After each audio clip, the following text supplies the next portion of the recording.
Welcome back, everybody. Today, we're going deep on something pretty cool.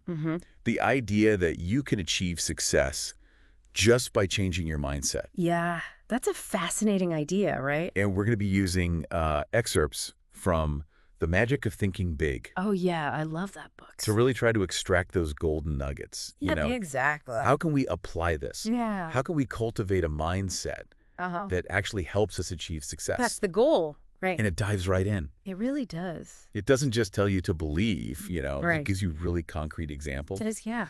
Like, one of the first things that it talks about is this story of Davy, Okay.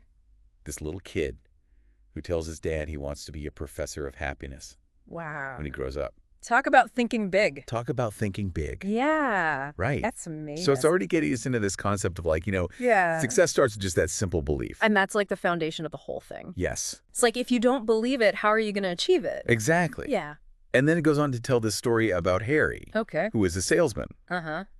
and he earned 5 times the average salesman. Wow, 5 times. 5 times. That's incredible. And so what was his secret? Right. Was it some sales technique? Right, some, Some magic. kind of like, secret handshake or Yeah, something. yeah, exactly. Yeah. And the book argues it's really his belief in himself, He's self-confident. his self-confidence. Yeah. He truly believed he could close any deal. Yeah. And, maybe he was putting in more effort.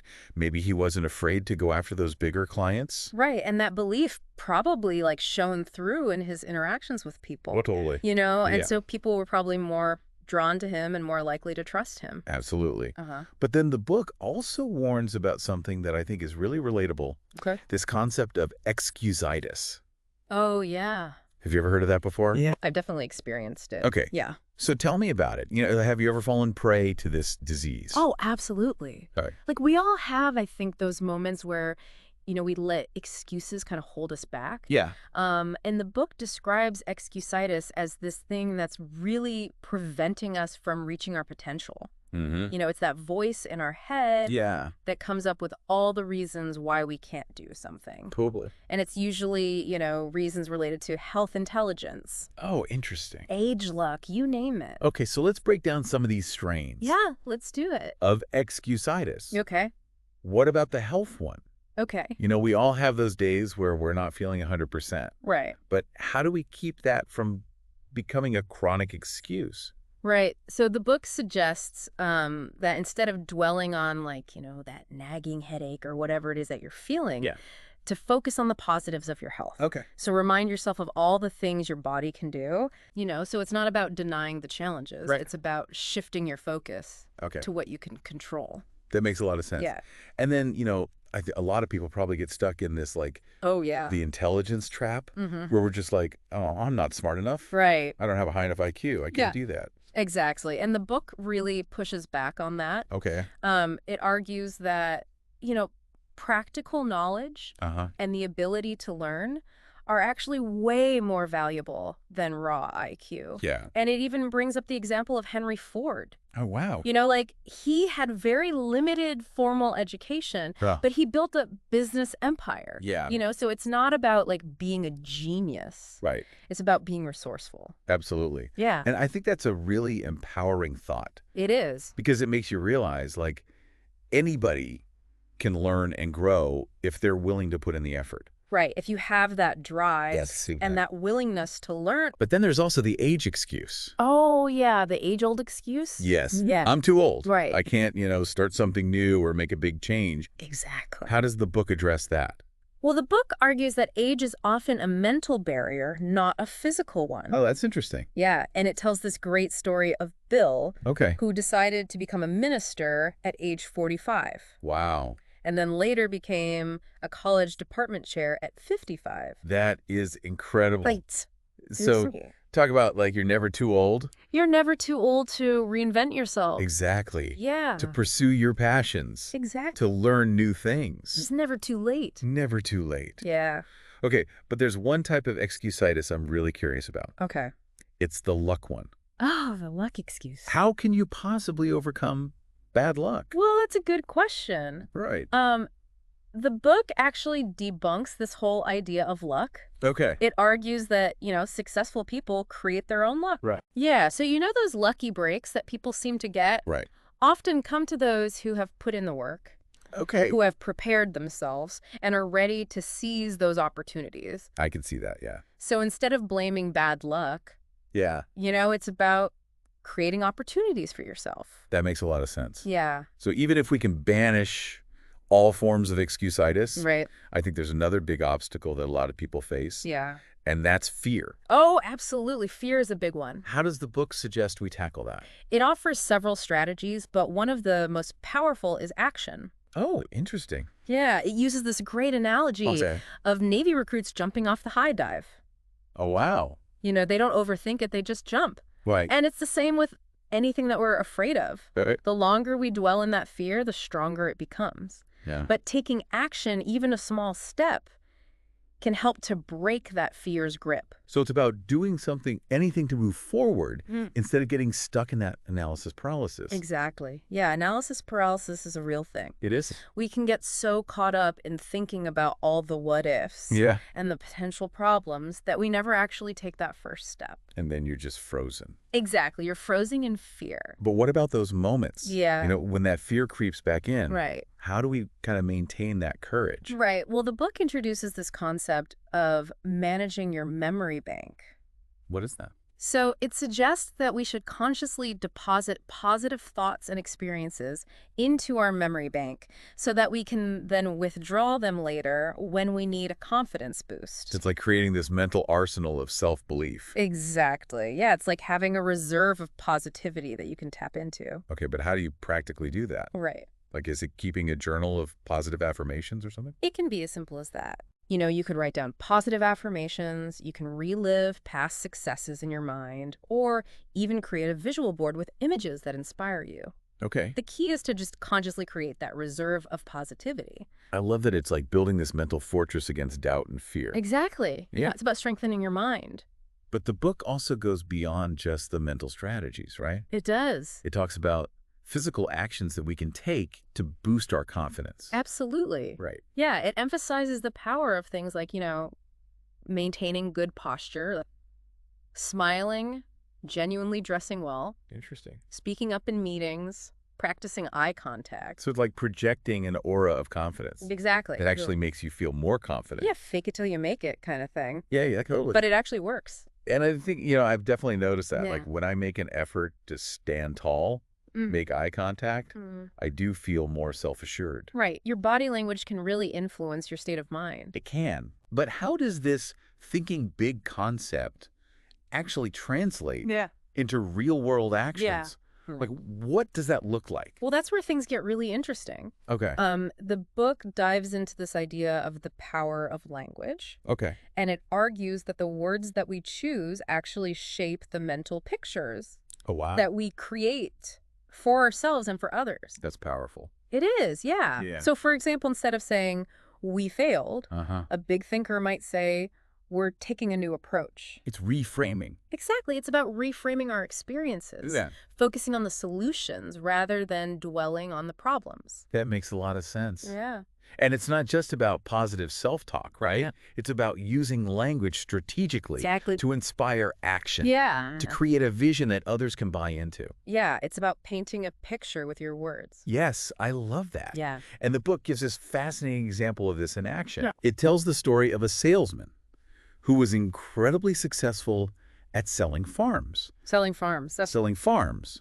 interesting. And so what was his secret? Yeah, what was his magic trick? He didn't just focus on what the farms were. Okay. He focused on what they could become Oh, I see. for the potential buyers. So he was selling a vision. He was selling a vision. Yeah, He was helping them to see the possibilities. that's really smart. Right. Yeah, because people are buying into that potential. Exactly. Yeah. But the magic of thinking big doesn't stop there, right? It doesn't. It goes even further. It goes deeper. It delves into this realm of creativity. Oh, wow. How can we unleash our creative potential? That's a big one. Yeah. Yeah. And it identifies something called tradition paralysis Okay. as this major obstacle to creativity. Vision paralysis. It's this tendency to get stuck in old ways of doing things, clinging to routines, right. resisting change. Yeah. We get comfortable with what we know. Totally. Yeah. But how do we actually overcome that? That's the question, right? Right. Because it's easy to say, okay, we need to be more creative. Yeah. But how do we actually break free from those mental ruts? Does the book offer any strategies? It does. It does. Okay. It encourages us to be open to new ideas. Okay. Even ones that seem outlandish at first. Oh, interesting. Yeah. So be receptive. Yeah, be receptive. To even crazy ideas. Yeah, exactly. Because sometimes those crazy ideas can Right. spark something truly innovative. Absolutely. Yeah. And what else? It also urges us to break free from routines. Okay. Try new things, expose ourselves to diverse perspectives. So it's like cultivating that beginner's mind. Exactly. Being willing to learn and experiment Yeah. and not letting that fear of the unknown. The fear of the unknown, that can be so paralyzing. It can be, Yeah. but if we can push past that, Right. we can really open ourselves up to so much more. To a world of possibilities. Yes, and there's one final area that the book covers Okay. that I'm particularly interested in, Okay. and that's leadership. Leadership. Yes. It's a very important topic. Yeah, and it presents these 4 powerful leadership rules Leadership rules. Okay. that can be applied to any area of life. I like that. Right. Yeah. It's not just for people who are in formal leadership roles. Right. It's for everyone. It's for everyone. Yeah. So these rules are Okay, let's hear them. trading minds, Trading minds. Okay. being human, Being human. Okay. thinking progress, Thinking progress. Uh-huh. and conferring with yourself. Conferring with yourself. Okay. Those are interesting. Yeah, so let's unpack those. Let's do it. One by one. Okay. What does trading minds entail? So trading minds is all about understanding other people's perspectives. Oh. Putting yourself in their shoes. Uh-huh. Really trying to grasp their perspective, their motivations, their fears, their dreams. That makes so much sense. Yeah. It's not just about being sympathetic. It's about really trying to get where they're coming from. Exactly. Yeah. And without that understanding, it's hard to communicate effectively, It is. to build strong relationships. Absolutely. Right. Yeah, communication breaks down It does. when we don't understand each other. Yeah, and that leads beautifully into the next one, Okay. being human, Being human. Yeah. which emphasizes treating people with respect, Mm-hmm. understanding, Yes. recognizing their inherent value. It's about recognizing our shared humanity. Yes. Yeah. And the book highlights this guy, John S., Okay. who is an engineering executive, Uh-huh. known for his humane leadership style. Okay. So it's not just about being nice. Right. It's about creating a work environment where people feel valued, heard, and supported. Exactly. It's about creating a culture of respect. Yes, and it makes me think about leaders who inspire rather than intimidate. Yes, exactly. Right. It's about leading with empathy and compassion. And then from being human, we move to thinking progress, Thinking progress. Okay. which encourages this forward-looking, Mm-hmm.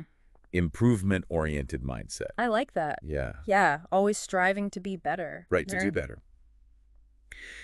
And the book gives this example of an aluminum company president Okay. who had to choose between 2 candidates. Okay. And he opted for the one with a more progressive vision, Interesting. even though the other candidate had more experience. So he prioritized potential over experience. Yes. Wow. So it's about choosing growth over stagnation, Yeah. recognizing that complacency is the enemy of Yeah. success. If we're not growing, we're dying. Exactly. Yeah.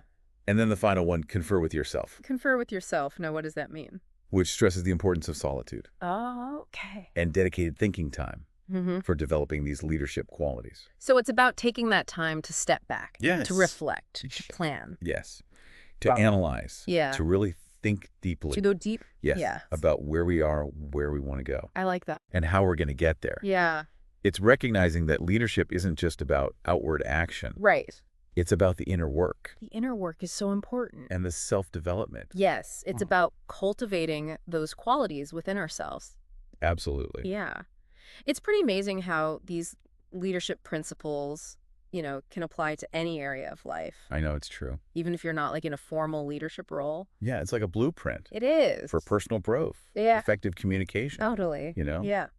But let's go back to that point about using language to shape our reality.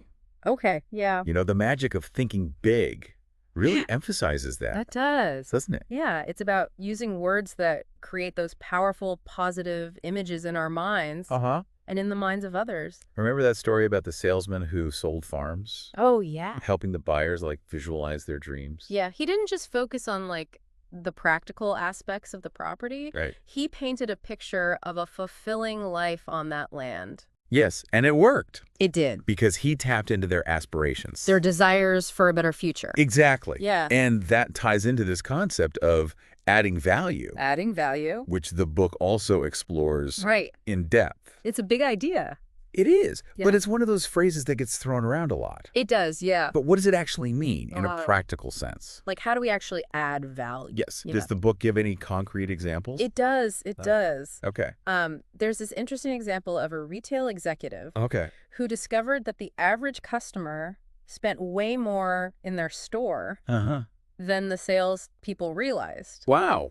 Yeah. So by shifting their mindset Yeah. to see the long-term value of each customer, Okay. they were able to improve customer service. Create a more positive shopping experience. Exactly. That led to increased sales. It's a win-win. It is. Yeah. It's not just about pushing products. Right. It's about building relationships. Yeah, fostering loyalty. And that's much more sustainable, Absolutely. wouldn't you say? It is, yeah. It's about creating those long-term connections. But let's shift gears a bit Okay. and talk about something that the book calls managing our environment. Managing our environment. Okay. It argues that we are products of our surroundings, Right. Which makes sense. which makes sense. We are influenced by our environment. But how much control do we actually have That's the question, right? over our environment? Because sometimes it feels like we're at the mercy of our circumstances. It does. Yeah. Yeah. But the book acknowledges that, Okay. while we can't always choose our circumstances, we can choose how we respond to them. And what we allow to influence us. Exactly. I like that. Yeah, it's about taking ownership. And it specifically warns against surrounding ourselves with negative people. Oh, yeah. Negators, as it calls them. The energy vampires. Yes. Yeah. There's that saying, That's you are the average of the 5 people you spend the most time with. Oh, that's so true. Right? Yeah. If you're constantly surrounded by negativity, Yeah. it's bound to rub off on you. It will. Yeah. And on the flip side, the book encourages us to seek out successful people. Who can serve as mentors? Mentors, advisors. Advise People me. who can inspire us Yes. to achieve our goals. It's like building that support system Exactly. of people who believe in you, Yeah. who challenge you, Who push you to be your best. and inspire you to reach your full potential. Yeah, a good support system is invaluable. It is. Yeah. Speaking of paths, Uh-huh. Okay. what about those inevitable bumps in the road? The bumps in the The road, setbacks? the failures, yeah. Does the magic of thinking big shy away from that? It does not. It embraces it. Okay. Yeah, it actually offers a brilliant reframing of failure. Okay. How so? Well, it argues that setbacks are inevitable, Uh-huh. but it's how we respond to them that determines our ultimate success. I like that. Yeah, so instead of seeing failure as a reason to give up, It encourages us to see it as an opportunity to learn to grow, to come back stronger. to bounce back even higher. That's a much more empowering way to look at it. It is. But how do we actually turn that mindset into action? Right, because it's one thing to say, okay, I'm going to embrace failure. Yeah. But how do we actually do that? Does the book offer any, practical steps? For turning defeat into victory, Yes. it suggests a two-step process. Okay. First, meticulously analyze each setback Okay. to understand what went wrong Uh-huh. and how you can avoid making the same mistake again. Okay, so really dissect it. Yeah, dissect it, learn from it. Okay. And second, blend persistence with experimentation. Okay. So stay committed to your goals, Uh-huh. but be willing to try new approaches if the old ones aren't working. So it's about learning from our mistakes, but not dwelling on them. Exactly. It's about Adapting and adjusting. adjusting our course while staying focused on the ultimate destination. It's like having a GPS for life. I like that. Yeah, even if we hit a roadblock, we can recalculate our route and keep moving toward our destination. But achieving our goals requires more than just planning and perseverance. It does. Doesn't it? It does, yeah. It also requires us to constantly invest in ourselves. Yes. Self-investment is key. The book dedicates a whole section to that. It does. All right. A very important topic. To the importance of self-investment. It encourages us to continuously seek knowledge, develop new skills, expand our horizons, and nurture our physical, mental, and emotional well-being. It's recognizing that we are our most valuable asset. We are. Yeah. Yeah. And the more we invest in our personal and professional growth, Yeah. the greater our capacity for success and fulfillment. It's like sharpening the tools we need to build the life we want. I love that analogy. Yeah, it's a good one. And speaking of building, Okay. the magic of thinking big doesn't just focus on individual success. Cool. Right. It also explores the concept of leadership. Which, as you mentioned earlier, can apply to anyone, Yes. regardless of their formal position. That's what I found so fascinating It is, yeah. about that section. Yeah. It really demystifies leadership, It does. making it accessible See, to everyone. Yeah. But the book also acknowledges Yeah. that effective leadership requires a specific set of skills and principles. It does. Right. You need the right tools for the job. Yeah. Does it offer any concrete examples? It does. It does. Okay. For instance, when discussing trading minds, Okay. it highlights the importance of understanding the perspectives of those we want to influence. Okay. Putting ourselves in their shoes. Exactly. Considering their needs and desires. Yeah. So it's about shifting from a mindset of me. To a mindset of we. Yes. Yeah. It's about recognizing that we can achieve more together. Than we can alone. Absolutely. And that collaborative spirit Yes. is also reflected in the Be Human principle. Which stresses the importance of treating everyone with respect and dignity. Creating a work environment where people feel valued and supported, Yeah, it's about recognizing that we're all human beings. regardless of our job titles. Our backgrounds. Our Our background. beliefs. Yeah, we all have strengths, weaknesses, and aspirations. And when we treat each other with respect and understanding, Yeah. we create a much more positive and productive environment. For everyone. For everyone. Absolutely. And from that foundation of respect and understanding, right. then we can move towards thinking progress. Thinking progress. Okay. Which encourages us to embrace that forward-looking mindset, Uh-huh. constantly seeking ways to improve Yeah. Always striving to be better. ourselves. Our organizations. Your organizations. The world around us. The world around us, it's recognizing that complacency is the enemy of growth. It is. If we're not growing, we're dying. Yeah. And then that final principle, confer with yourself, Confer with yourself. stresses the importance of solitude. Solitude. Yeah.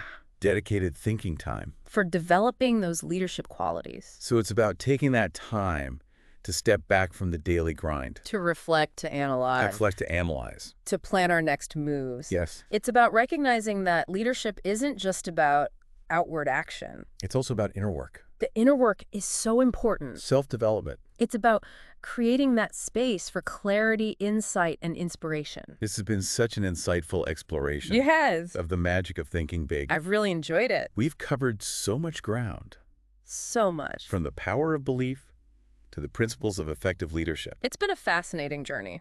It has. And as we transition to the final part Okay. of our deep dive, Yeah. I'm curious to hear what has resonated most with you. What are your key takeaways from the book so far? Honestly, for me, the whole concept of excusitis really hit home. Yeah. I've started noticing those little excuses Yeah. popping up in my own thinking. And it's like, oh, wait a minute. Yeah. I'm doing that thing. You're calling yourself out. I am. Yeah. But now I feel like I have the tools to challenge them. That's great. You know? It's about awareness.